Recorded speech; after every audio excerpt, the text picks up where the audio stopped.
بسم الله الرحمن الرحيم. الحمد لله رب العالمين، والصلاة والسلام على رسول الله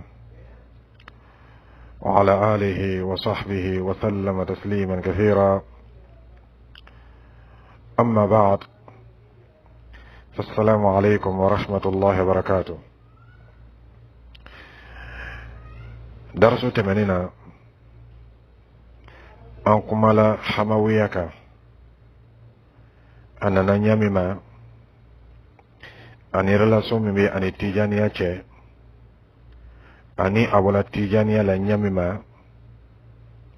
أني مؤمن كان بداني سنسين أنك دوني فأولا درس تمنينا نادي على الله تعالى بدرس بنا بورمينك ويتمنى من حماه الله تعالى مومو تغلا أكوني وباك دينا كان بيش مريا جمالي بأولو يربولو نكونيا ننا أني وبتعمل تغابلو جمولي كان كابيني بداني ما أمنا نيو حكي الله جري أدونينا بيو ولدانينا ندي على الله تعالى نيو ولداني أبنا بوري سيرو ما ورون فلاليكا afolo dana teme mu be nin tabulo nin kono ani mu be nin tabulo nin kan dana teme mu be o bolo ka be hamahullahu yarama o ka dana teme min ke ala kula ka bila yorola ani yoro min masuru o dana teme ni kuma bena ko kanala sona ayro flana nin tori kan yere ni o ye hamawiya ye n'o ye hamahulaw ka tɔrika ye n'a bɔra tijaniya la mɔgɔ mun bɛ nin sira nin kan danatɛmɛ min bɛ o bolo ka bɛn ni tɔrika yɛrɛ fana ma kuma bɛna k'o fana kan na di Allahu Taala ye. A sabanan nin tɔrika nin a ka tiɲɛni min ladon tawhidu kɔnɔ a n'a bɛ tawhidu tiɲɛna mɔgɔw ma ɲɛ min ma ani mɔgɔ mu tola nin sira kan o ka tawhidu bɛ tiɲɛ ɲɛ min ma kuma bɛna k'o fana kan ni Ala sɔnna. A naaninan nin tɔrika nin ciden tagabolo sallallahu alaihi wa sallam a b'o ɲagamina mɔgɔ ma ɲɛ min ma ani a bɛ kɛ sababu ye ka ciden tagabolo tiɲɛ mɔgɔw bolo ɲɛ min ma kuma bɛna k'o fana kan ni Ala Taala sɔnna. A yɔrɔ lorona nin tɔrika nin a bɛ silamɛya baara ɲagami mɔgɔw ma ɲɛ min ma ni o ye bato bonda ye a bɛ seli ɲagami ɲɛ min ma a bɛ hiji ɲagami ɲɛ min ma o n'a ɲɔgɔnnaw kuma bɛna k'o fana kan na di Allahu Taala ye. A wɔɔrɔnan sitana kɛni bɛ ka fɛɛrɛ dɔw tigɛ ka mɔgɔw ɲɛ salo ni o ye hakililajigi dɔɔni bɛna kɛ o fana kan ni Ala sɔnna. A koɲɛ wolonfilanan ni o ye a laban ye lallikan min bɛ yen k'o di silamɛ kelen kelen bɛɛ ma kɛrɛkɛrɛnli bolo ma ni tɔrika tabagaw kuma bɛna datugu ni o ye na di Allahu Taala ye. An bɛ Allahu Taala deli Ala ye faamuya ko ɲuman di an ma ka silamɛw la faamuya o la diinɛ la i n'a fɔ cilen ka di an ma ɲɛ ma sallallahu alaihi wa sallam k'i kɔsegin diinɛ ɲuman ma. An bɛ Allahu Taala deli Ala silamɛ kelen kelen bɛɛ harijɛgɛ o la. I y'a lɔn k'a fɔ k'i dana tɛmɛ mɔgɔ la ko la o bɛ kɛ sababu ye i b'a bila Ala ya pilasi la tuma dɔw la ani o bɛ kɛ sababu ye i b'a bila ciden pilasi la sallallahu alaihi wa sallam tuma dɔw la. O de kosɔn dana tɛmɛ an gbɛnna ka bɔ o ma. Hamahullah Ala tɔrika tabagaw o k'i dana tɛmɛ a la ko la kosɛbɛ o dana tɛmɛ yɔrɔ dɔ ye min ye o b'a yela k'a fɔ ko hamahullah ko mujaddidu lo o kɔrɔ ye min ye san kɛmɛ Allahu Taala b'a ka diinɛ la kunu ni mɔgɔ mun ye ani ka mɔgɔw hakili laja a ka diinɛ la ni mɔgɔ mun ye o b'a yela ko dɔ ye hamahullahu ye. Nka olu m'a lɔn k'a fɔ ka bida lakunu ani ka bida sinsin a tɛ fɔ tigilamɔgɔ ma ka tajidudu kɛ a tɛ fɔ tigilamɔgɔ ma an ka diinɛ kɔnɔ ko mujaddidu nga arabukan kɔni na mujaddidu lo kama sɔn na ni bida kura ye mɔgɔ mɔgɔ ni na ni fɛn kura ye mujaddidu ye arabukan na o tuma fɛ hamahullah mujaddidu lo arabukan na kama sɔn na ni bida kura ye nga diina ka mujaddidu tɛ kama sɔrɔ a nana ka diina le kɛlɛ nga kɔmɔgɔw o b'a bilala diina mujaddiduya pilasi la a lɔnbaliya kama o waati kelen fana na o la kumaw a kɔ dɔ bɛ ɲɔgɔn bolo kama sɔrɔ o b'a yira ko mujaddidu lo o waati kelen na o b'a yira ko mujaddidu bɛrɛ fana tɛ a kɔ o kɔrɔ ye min ale tagalen kɔfɛ ala tɛna na ni mɔgɔ wɛrɛ ye tugun min bɛna diina la kunu ani ka diina kurakuraya k'ala tɛna na n'o mɔgɔ dɔ ye tugun ni kuma fila kɔ dɔ bɛ ɲɔgɔn bolo n'a y'a sɔrɔ mujaddiduya tun bɛ da mɔgɔ kelen ma olu tun man kan k'a fɔ hamahullah ma ko mujaddidu lo kama sɔrɔ olu yɛrɛ ka tɔrikan n'u ka bidaa siraw la waliyu dɔw nana ka kɔnkɔ a ɲɛ olu waliyu dɔw a fɔla olu dɔw ma ko waliyu wɛrɛ tɛ olu kɔfɛ tugun i n'a fɔ Abdul Qadir Jilani a fɔla ale ma m'o tugula kɔ ko waliyu wɛrɛ tɛ a kɔ i n'a fɔ Ahmadu Tijani a fɔla o fana ma ko waliyu wɛrɛ tɛ o kɔ ni hamahullah ka waliyuya sabatila o kɔfɛ olu fana b'o ɲɔgɔn kelen fana fɔla o ma tugun ko mujaddidu wɛrɛ tɛ a kɔfɛ o ye danatɛmɛ kɛnya dɔ ye nin cɛla ko la a danatɛmɛ yɔrɔ dɔ fana ye min ye a kɔmɔgɔw b'a yela k'a fɔ hamahullah bɔnsɔnw olu le ka fisa ni Alahu Taala ka danfɛn tɔ bɛɛ ye o b'a ye k'a fɔ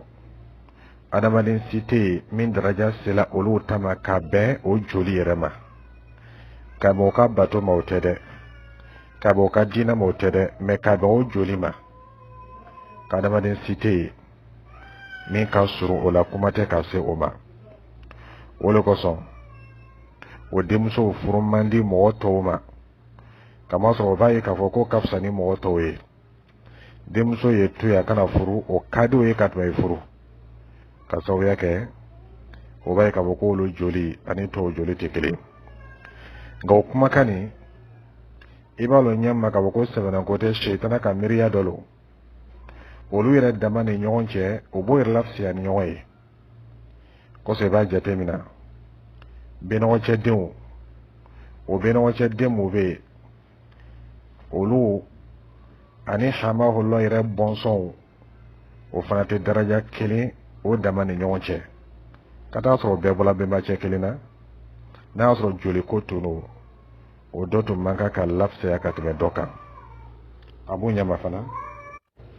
ni joli ko tunu nin daraja nin tun man kan ka di hamahullah ma kama sɔrɔ ale kelen tɛ ciden bɔnsɔn ye sallallahu alaihi wa sallam n'a y'a sɔrɔ bɔnsɔnya sabatila nka nin kuma nin k'a fɔ ko sherifu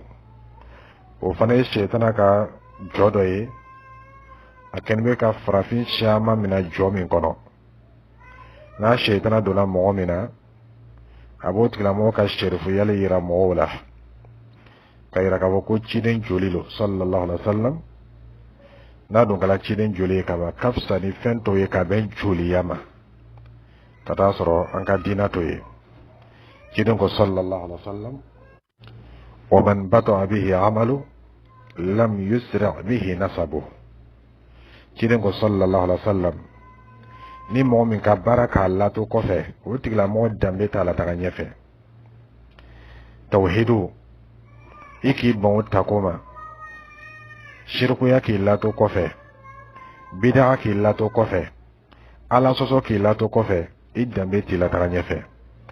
hali n'a y'a sɔrɔ ciden bɔnsɔli ye sallallahu alaihi wa sallam nka n'i ma sɔn ciden ka diina tacogo ma n'i ma sɔn ciden ka diina tako ma tacogo ɲuman na ciden bɔnsɔnya o tɛ foyi ɲɛ i ma i ma ye ciden sallallahu alaihi wa sallam a ko an ba Aisha an ba Fatima radiyallahu ta'ala anha ale min bɔra ciden na dirati la sallallahu alaihi wa sallam n'a tun ka di ciden ye a dogonin tɛ a b'a lankɛnɛmaya ciden ko a ma kondemuso salini min mali mashit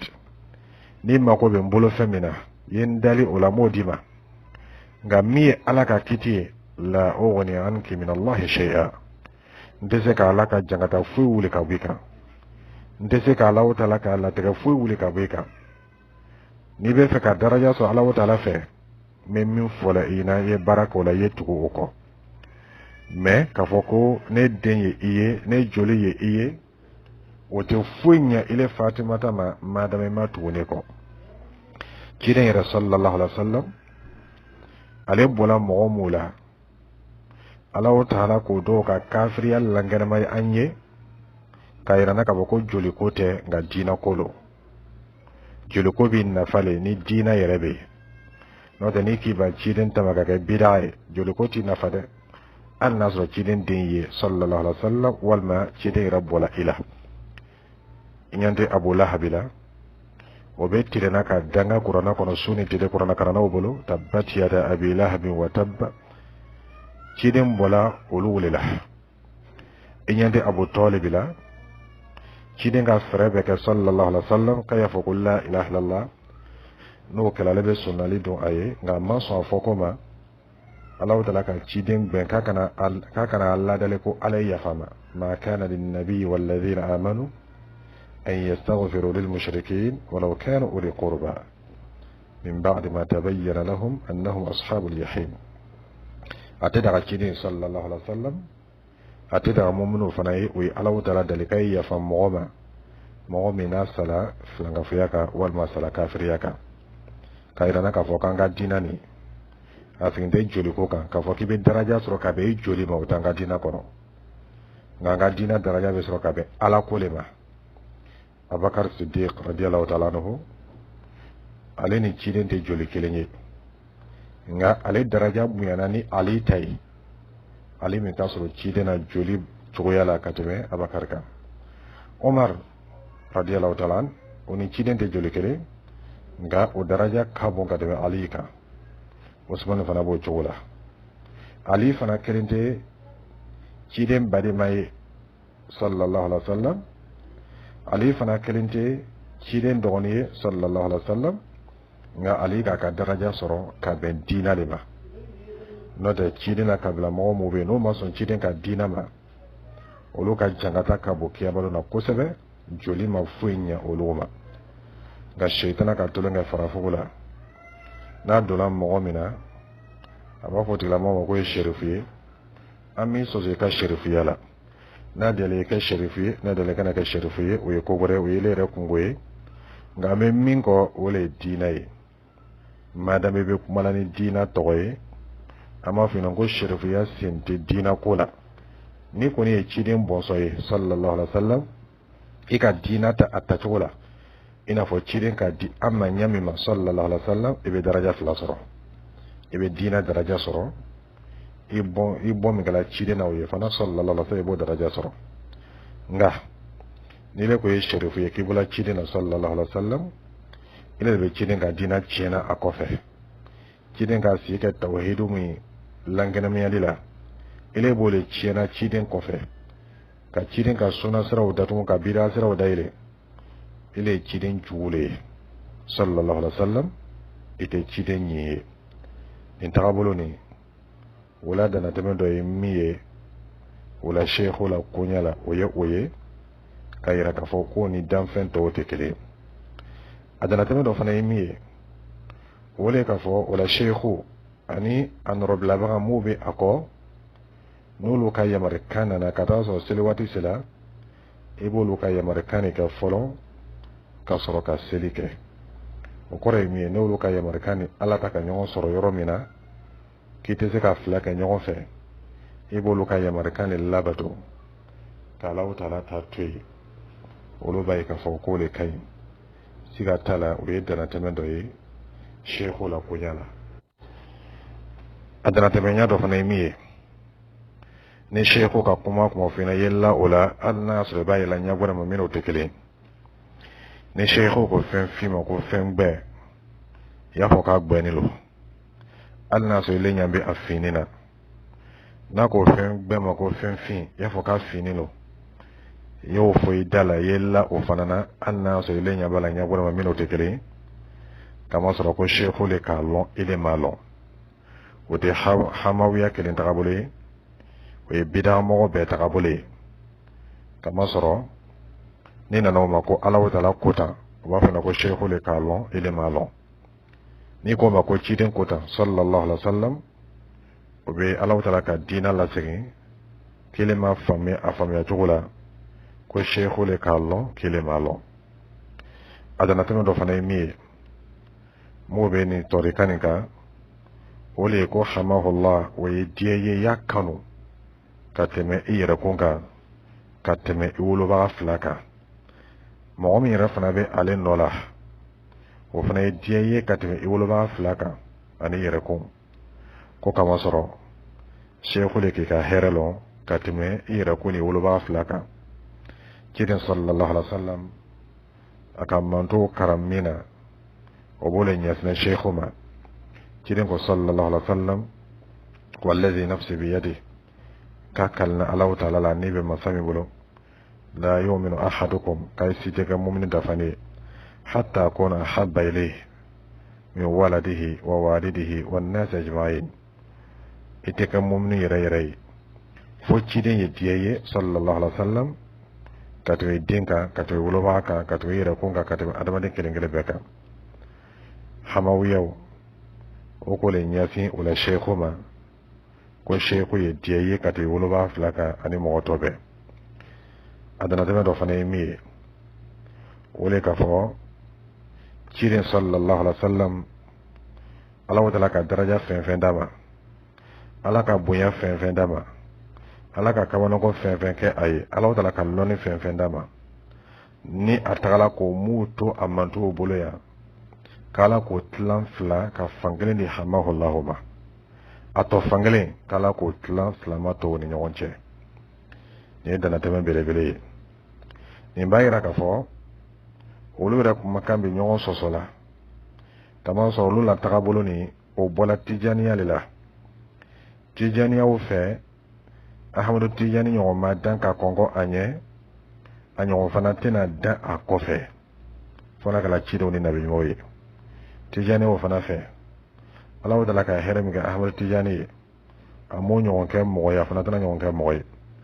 olu ka tagabulo bola tijani ya lela tijani ya bulun fara dole olu tay ngolu fana na ne ka fo ko lo ka nyamo no ahmad hamahullah ye kiden ka herem to abolo ana ka milo kiden la kola sallallahu alaihi wasallam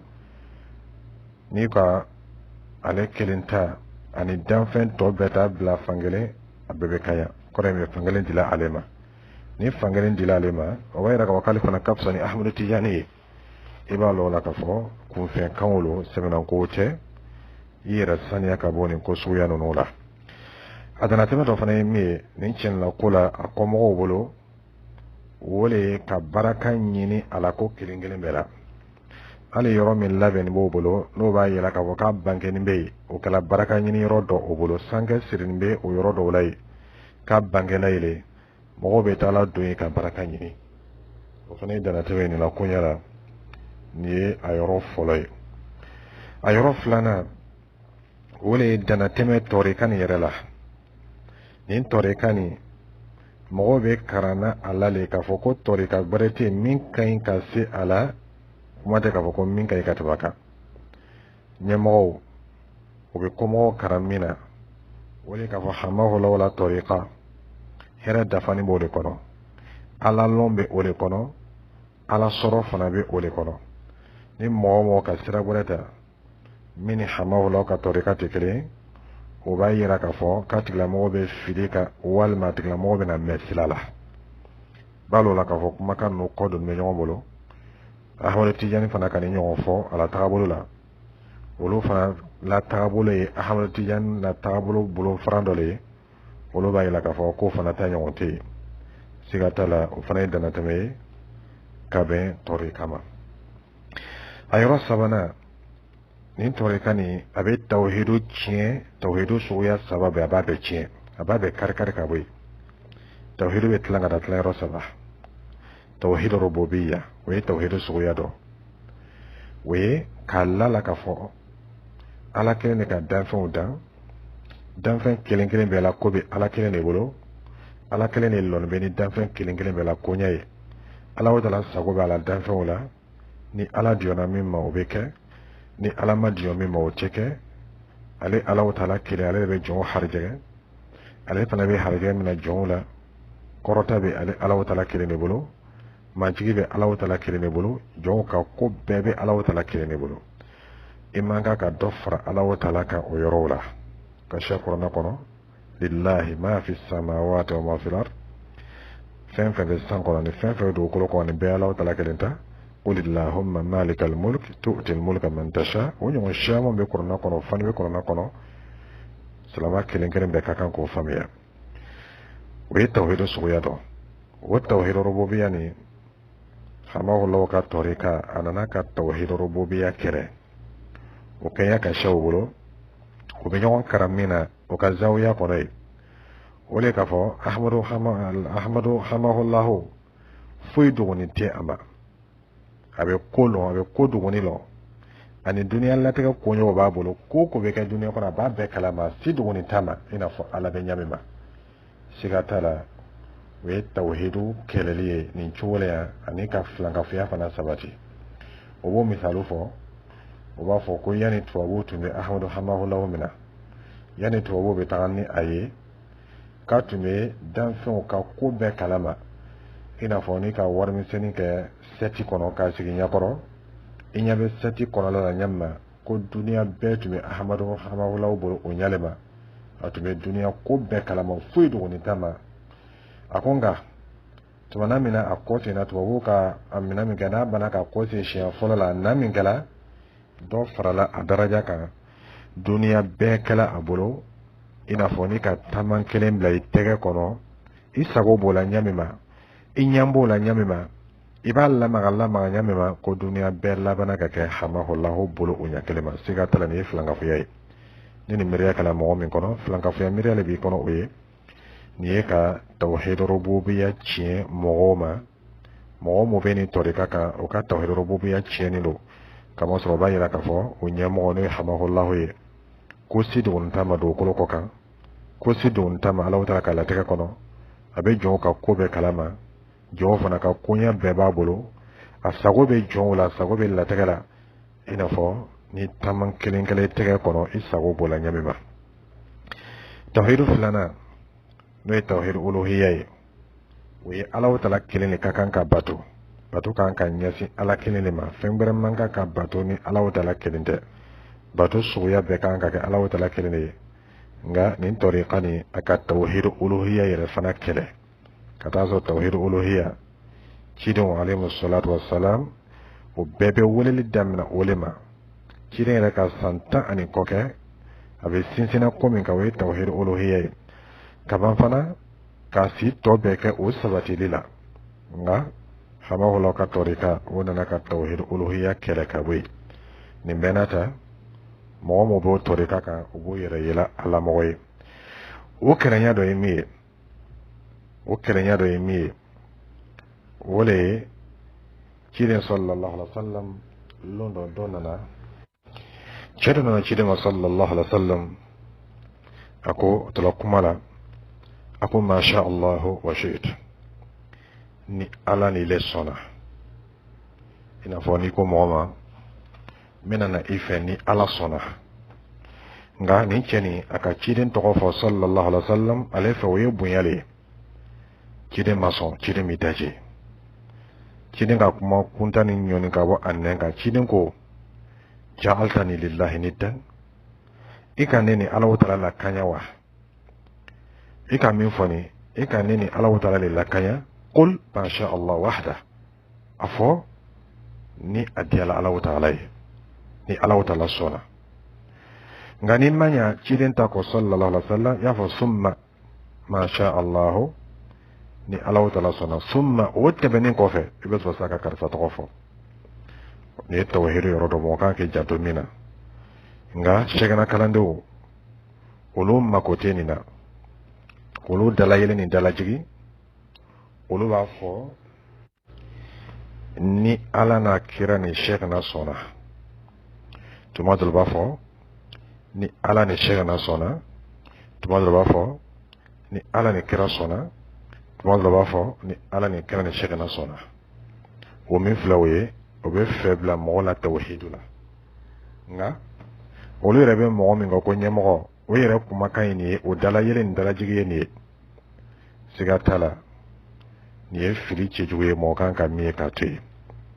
A dɔ fana ye min ye tawhidu bonda la, o bɛ kali sheikhu la k'Alahu Taala to yen, i n'a fɔ o bɛ kali danfɛn kɔrɔ la ɲɛmin na.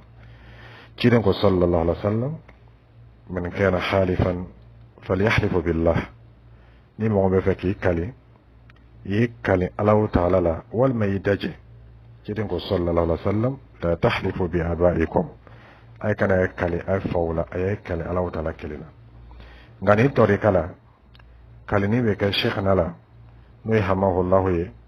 i n'a fɔ o bɛ kali fɛn wɛrɛ la ɲɛmin na, o bɛ kali ciden na, u b'a fɔ a bɛ ni ciden cɛ, a bɛ ni sheikhna cɛ, a bɛ ni Ahmadu Tijani cɛ, karamɔgɔ cɛ yɛrɛ min y'o ka khalifa ye bi, ni o ye boye ye, ale yɛrɛ bɛ kali a fa la ala karamɔgɔdenw ɲɛkɔrɔ ani ala muridenw ɲɛkɔrɔ.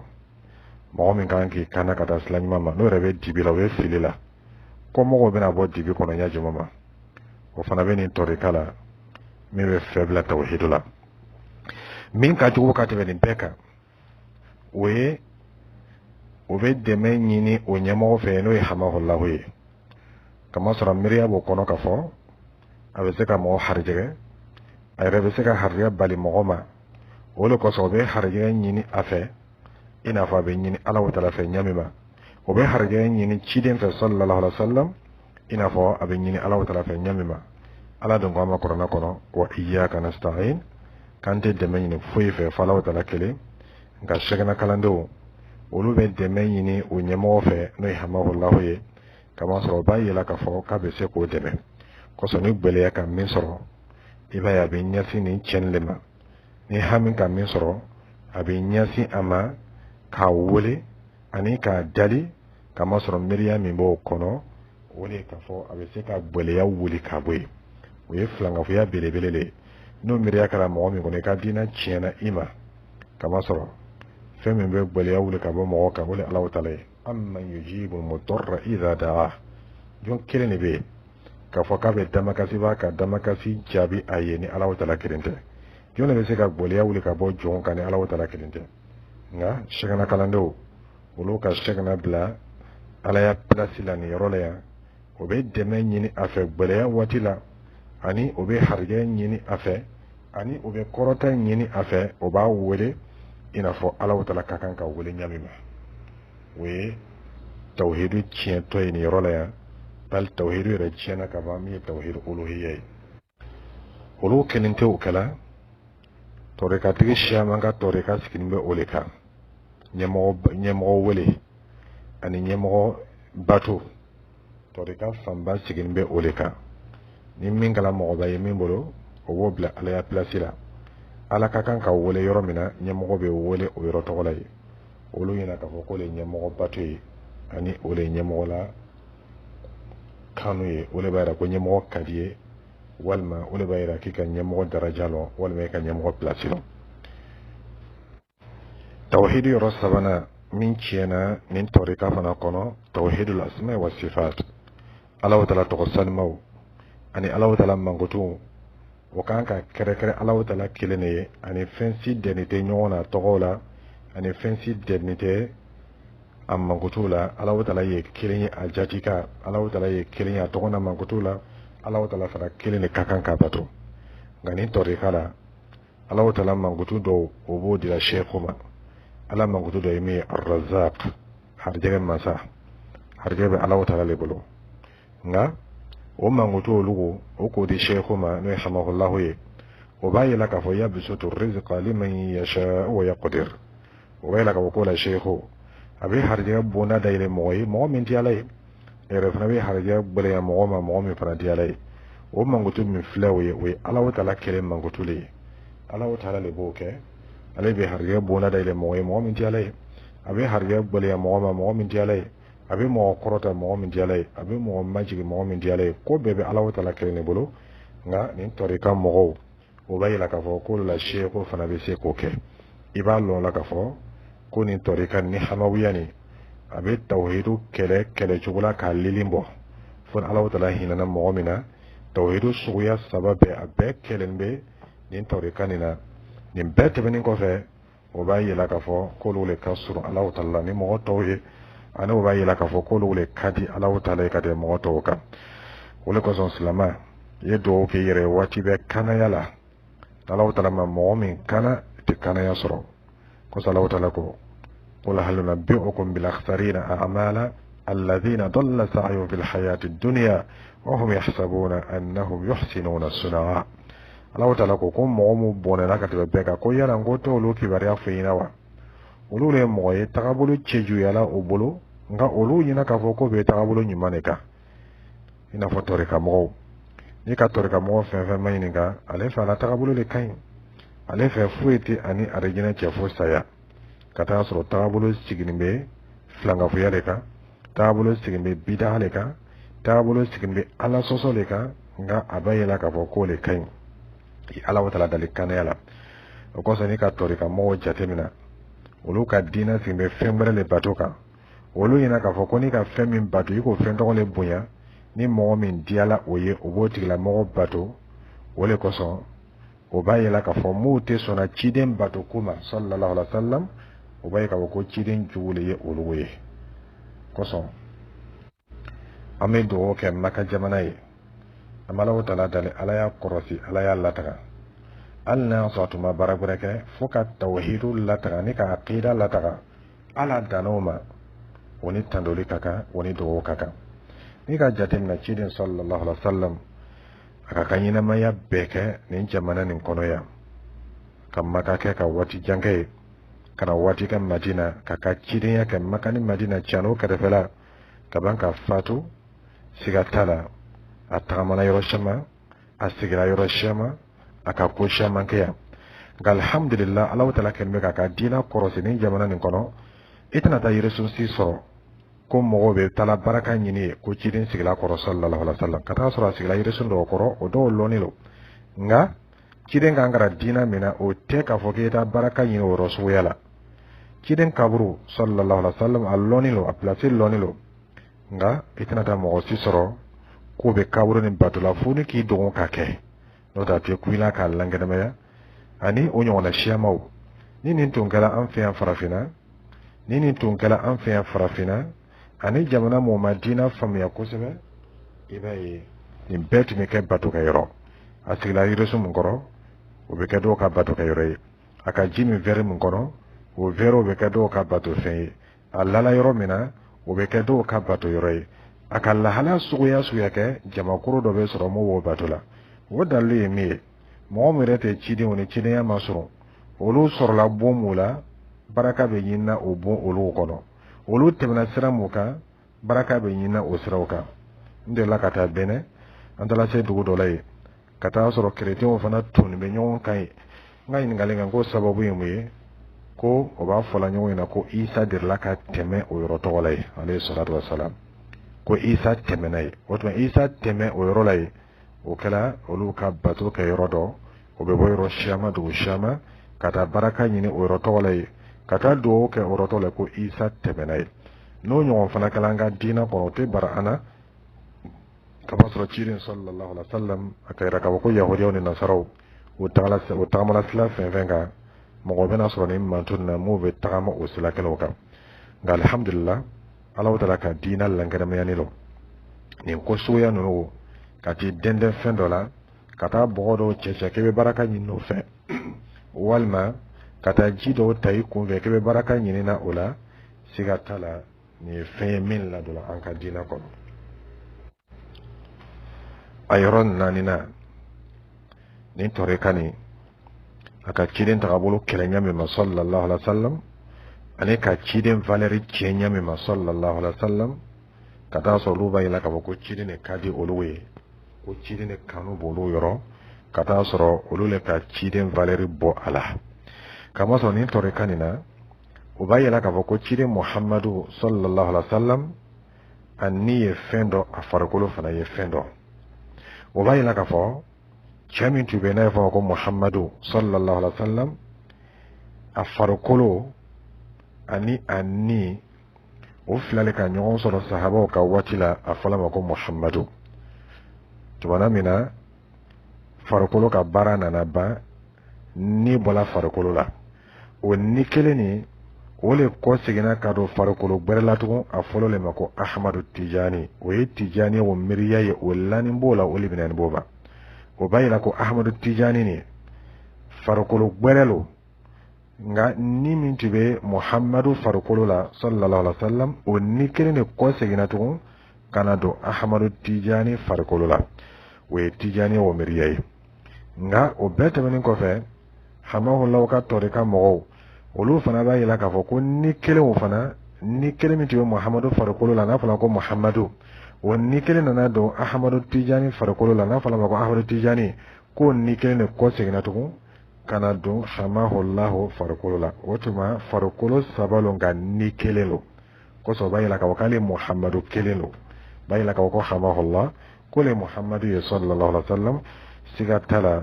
ni mɔgɔ min ka dɔɔni lo ciden valeur la ile tɛ sɔn nin kuma suguya fɔli ma kamasɔrɔ nin ye dɔgɔyama kan de ye ani nin ye kunfinya kan de ye ani diina tɛ sɔn kuma suguya mun ma o dɔ de ye nin ye nka nin ye o miiriya ye o ka diina kɔnɔ olu fana kelen miiriya t'o ye bida mɔgɔ fanba bɛɛ miiriya ye o ye ni min ɲɛmɔgɔ diyala ye kaban a b'a fɔ ko ciden ni le b'o tigilamɔgɔ farikolo la walima o tigilamɔgɔ ni ciden bɛ ɲɔgɔn fɛ nga an bɛ min kɔni yɔrɔ la yan o le ye hamawuya ye nin ye olu miiriya ye o misali kɛ ka yɛrɛ kɔmɔgɔw la k'a fɔ ko ciden ani Ahmadu Tijani ani hamahullah k'olu misali ni ka nɔnɔmugu ɲagami ji la ka sukaro k'a la i tɛ faranfasiya sɔrɔ o saba ni ɲɔgɔn cɛ ɲɛma ɲagamini kɔfɛ ko ninnu fana saba bɛ o ɲɛ kelen de ma i na ni ji ye ka nɔnɔmugu k'a la ka nɔnɔ kɛ a la ka nɔnɔ ɲagami ji la ka ban ka sukaro k'a la k'a lamaga i tɛ se k'o bɔ ɲɔgɔn na ɲami ma ko Ahmadu Tijani ani hamahullah k'olu fana faralen ciden ka o ɲɛ kelen ma o laɲini ye min ye farikolo saba lo nka ni kelen de bɛ a saba bɛɛ la a bɛɛ ye fɛn kelen de ye a yɔrɔ loruna wala diina ka tiɲɛni min ladon o ye ka bɛn bato yɛrɛ cogoya ma n ka yɛrɛ la dariso tɛmɛnin na o la diina aqida dɔ ye min ye o ye k'a fɔ juma man kan ka seli o juma selibaliya ni kɔmɔgɔw b'o kan fɔlɔ kosɔn o tɛ ɲɔgɔn laso juma seli la bali o la zawiya la juma tɛ seli la ye kamasɔrɔ ko ɲɛmɔgɔ ma juma seli tubana min na a tagala ka kɔsegin nka ciden ka juma seli sallallahu alaihi wa sallam olu mako t'o la madama hamahullah a ka juma seli dabila kɔfɛ olu fana tola o kan a dɔ fana ye min ye ka seli kɛ lɔ fila fila o fana y'o la aqida dɔ ye nka o caman ma baara kɛ o aqidaw la o kɔrɔ ye min ye o caman bɛ yen o bɛ seli kɛla naani naani hali n'a sɔrɔ dɔw sɔrɔla o la o bɛ baara kɛla o aqida la o bɛ seli kɛla fila fila nka aqida kɔni lo a bɛ yen o le k'a fɔ k'a bɛ daga i bɛ seli fana kɛ lɔ fila a bɛ daga i bɛ lansara kɛ lɔ fila a bɛ daga i bɛ safo kɛ lɔ fila ka sababuya kɛ seku k'o le kɛ nka ciden ka min kɛ sallallahu alaihi wa sallam o tɛ filɛ la a dɔ fana ye min ye bato bonda la o la diina ka tiɲɛni min ladon bato kɔnɔ o le k'a fɔ seli tɛ wele o fɛ yen olu kɔni n'o bɛ seli kɛ ka ban o bɛ la ilaha illallah fɔ ka sariya fɔcogo la setana k'o karam min na nka ka seli wele seli tɛ wele la olu fɛ ciden ka an kara seli wele min na sallallahu alaihi wa sallam olu mako tɛ o la a tiɲɛni dɔ fana ye min ye o le k'a fɔ hiji fana tɛ ko ba ye o fɛ o de kosɔn min bɛ khalifaya la bi o fɛ n'o ye buya ye min ye hamahulaw dencɛ ye a ma deli k'a sen bila maka tile kelen heji kama a mako tɛ heji la a balimaw fana olu fana mako tɛ heji la a fana tɛ muridu sila so heji la o mako tɛ heji la heji min silamɛya lɔsen dɔn i b'a lɔ o la k'a fɔ o la diina setana la fɛn labɛn lɔ k'a di o ma n'o tɛ tagabolo tɛ k'a fɔ k'a bɛ mɔgɔ koti Alahu Taala ye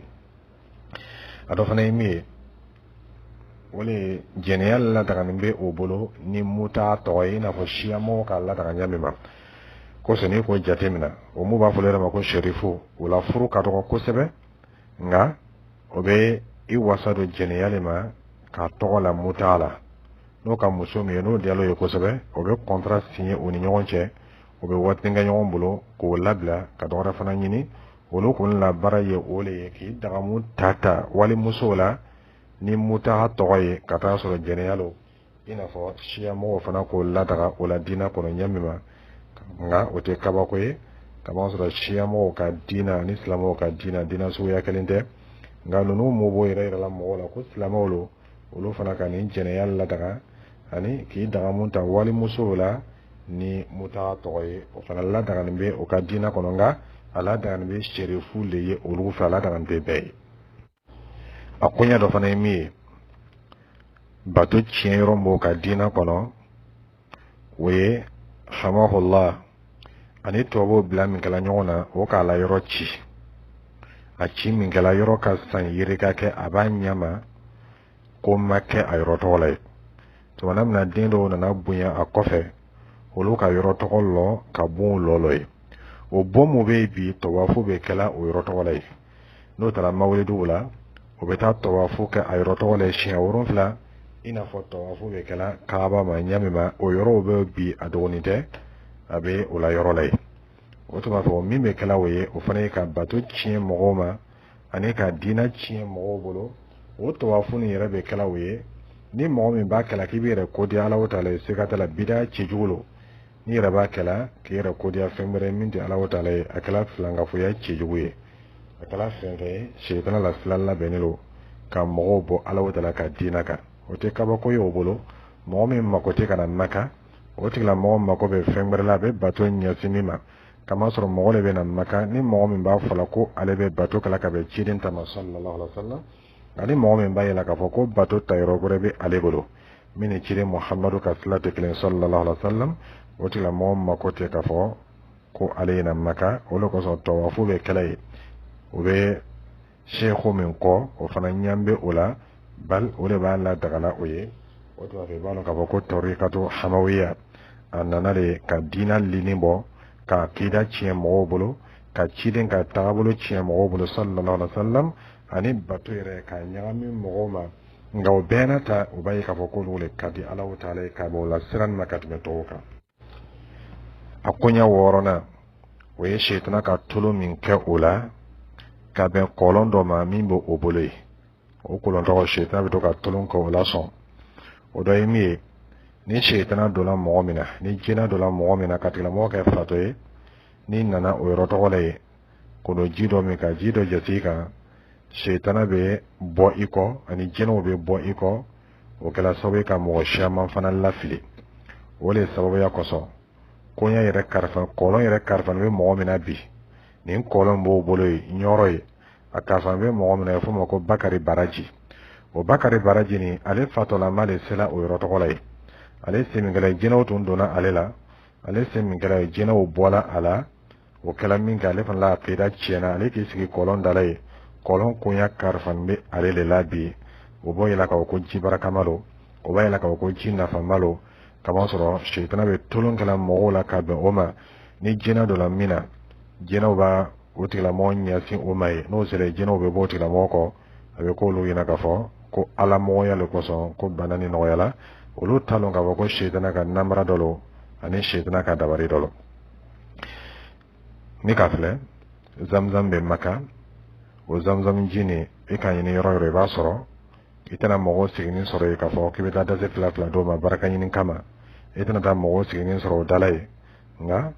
farafinna i bɛ taa sɔrɔ nin bɛɛ de bɛ an fɛ yen sitana bɛ tulon kɛ mɔgɔw la i bɛ baraka ji dɔ ye dɔ kɔrɔ ko zamzam le bɛ yen baraka bɛ ɲini o ji tɔgɔ la ani kabanankow bɛ kɛ ka bɛn o ma o bɛ kɛ sababu ye ka mɔgɔw ka akida tiɲɛ o kɔlɔn nin fana tuma dɔ la yelen dɔw bɛ bɔla a kɔnɔ ye o yelen nin a bɛ se ka kɛ suguya fila ye a fɔlɔ fɔlɔ a bɛ se ka kɛ sitana yɛrɛ bɛ yelen yira mɔgɔw la kɔlɔn kɔnɔ a yɛrɛ bɛ se ka kɛ o yɛrɛ ka pulu dɔw bila kɔlɔn kɔnɔ ye a kɔni kɛra fɛn fɛn ye yelen kɔni bɛ ye a kɔnɔ tuma dɔw la o fana b'o yela k'a fɔ k'o fana ye ala mɔgɔya tɔgɔmasere ye sɛko bɛ yen sisan n'o ye boye ye ale ka b'a yira kɔmɔgɔw la k'a fɔ ko n'i ka ye ko yelen bɛ wala kɔnɔ ko ale fa n'o ye hamahulaw ye k'a delila ka ji kɛ a da kɔnɔ k'a da muguri ka ji seri kɔlɔn kɔnɔ ye k'o nɔrɔ le bɛ bɔla kɔlɔn kɔnɔ la ilaha illallah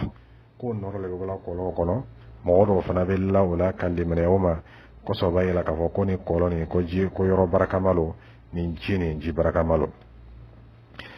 akunya woron flana wole konno boyay ani lallika ami islamo lalli ka islamo wole kata dina kisema ani kata dina gbenima o yalo ka fo ciden sallallahu alaihi wasallam anna mani dina mi dina ni agbenilo dina ni allangermianilo dina ni asufena la telefela be kaka dina milo abe mo kodi alay dina milo abe mo la si alama bal tabulu site mi be mo la si alama fo ciden ka dina di amma nyamma sallallahu alaihi wasallam ga islamo yalo ka fo shaytana fere kabo shaytana na jugo adamado la na jugo kasha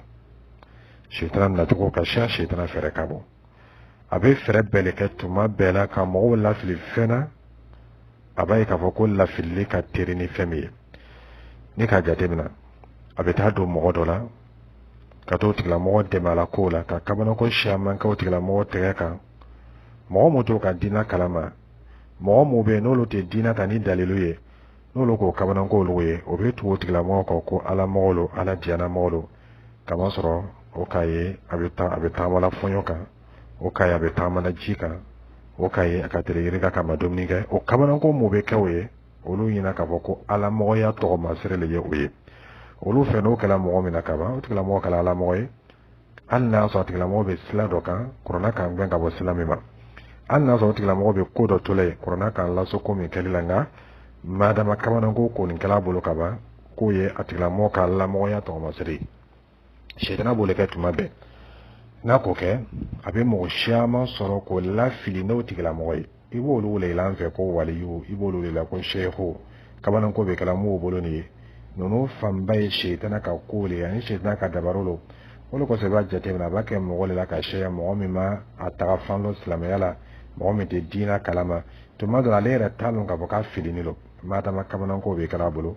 madama abe fendo yela madama abe fendo mena madama kabanan ko be kala ale don te dina ko kalama ama dina karanka ni karangala wote nyon fe ni o kala ale nyon mo fana be dugo kono ani ale nyon mo fana be yoro la olu fana be tugo ale ko o be to yera soro wati mina o ya soro o be ala wota la ka dimi jangata kono kata soro o sala dina ka mi de jiren ka dina sallallahu alaihi wasallam no mena ka me ni shetna ka ka ko mo be ni ka bo o koroma wati mina abena ni tabulu kuraye tugun ka jireke bere do tabolo kana ani ka o ira mo la ira chula mini korobani tekre o fana be jama do soro jama be to ka ni jama na bo kala na wati mina o be ni ka koromo bolo abena ni tabolo bere yetu mino fana tekre ale bena na ka tabolo e kabe mo ire hakri chugoyama ani kabe wati ire chugoyama ani kabe mo ire la halayama o wati la uno ko so wati be ba me ko shekho do nana wati be ba me ko wali do nana wati be ba ko toreka do damnana wati be ba me ka ko tagabulo do damnana ni bete shitana kilin ne ka tagabule ani shitana kilin ka dabariye nga abena nay na to shiyama le la kabe mo yere chugoyama ani kabe wati yere chugoyama ani kabe mo yere ka jate minama o toreka no signi me femo ko le ni o le ko so e be ta jamana kilin kono e be ta do kilin kono e be ta so toreka shiyama be o beba fulo tama ko tali sababai o beba fulo tama ko telekai ni tagala tijani o fe mu ka ta hamadu tijani bulu olu ba yela ka ko ta nyonti ko le sababai mu ira fana ka bulu faran ni do soro ahmadu tijani tala ina fa hamawiya olu fana ba yela ko tali kai ko ta bulu gorati fu tani kullu nyemo ko le kapsa ni mo toyi ni ira tala jama ko goro fe ina fa sufi bilal ni tolo lu fana fe olu fana ba ka ko tan le sababai ko mo min tolo taka o tigla mo be kofe walma tigla mo be fililla wona yona shiyamago ngani hakli do ni be mo mi fe ibi siki ra maynika oho ni bebe se ka kai chinya kan chogodi kata so kelen be ba fula do tama ko tamai tijani olu ko talikai kadriya olu ko talikai hamawi olu ko talikai sufiya to be kelen be ko tama ko le kai a kelen be ba fula ko to tamai walma to tabo duguma oho ni hakli do ni ngale le fe ile reba lola ka fo ko ni bete se ka sababai o tuma jumale sababai ala ni ko hamawiya ko le sababai ami mane ngo dallu juma ka ira ko sababalo ni ko kama zo a sheku kota amma fana go don no fana olo fana sheku kota ula sheku kota o do sheku be min fola oye o te dalle ka takai no dungala dalle ka takai sheku to fana ko takai ke ame muleke fayan ko si korna na hadisare ma wa in tanaza'tum fi shay farudduhu ila Allah war rasul ala kulli faina nan kan yo so fena ayala sin qur'ana ma kala se hadisama ni o min o bena yo mo le sababai nga nan go fana fotu shaytan be ti si slala o nyefe tu ka foko kion la mala sin qur'ana ma me qur'ana famiyali ite se ko lone fu ke sheikhu ko wal ma hadisa famiyali ite se ko lon fu ke sheikhu ko